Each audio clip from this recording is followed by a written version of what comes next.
السلام عليكم ورحمة الله وبركاته. أكم جرت ورمو هر واجهتشو بربادة وانو بدراجو وقاشان جا تربة سديت كان كيست akkasumas san durarraa iyyuu jalqabe jechuu waa'ee siyaasaa irratti siyaasa namoota siyaasatiif dhiisa. Warri siyaasatu dadhabee keessaa harka ofii fudhachaa jira. Dargaggoonni keenya tokko tokko yaani aarsaa kafaluun malli sababa siyaasatiif jechuudha kan kafalan hedduutu jira. Isaan irra dabranii abboonni maatiin firri adda addaa aarsaa ittiin kafalan. Siyaasa jechuun qumaara. Nuti maal nu barbaachisaa iyyuu akka uummata Suudiitiif uummata UAE akka biyya malikaan bultu wayin biyya nugusaan bultutti uummanni biyyi isaa nugusaan bultu waa'ee siyaasaan dubbatu jiraatu qofa.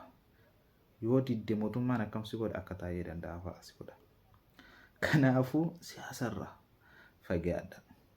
Yaani nun galchu nu ammaachi yaani namni kamiyyuu namni si keessummeessu hin jiru jechuudha. Laal fedhii dantaa ofii qofa tokko tokko jechuudha.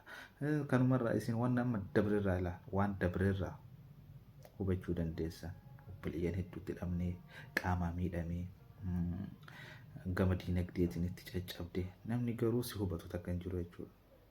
Nama waliin nyaatu wal nyaachise siyaasni Oromoo.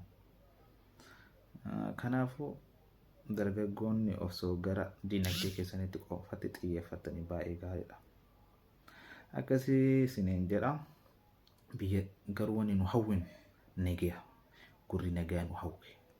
Kamiyyuu haa ta'u eenyullee deeggarii kamiyyuu deeggarii gama kamiyyuu kan nu barbaadu nagaa.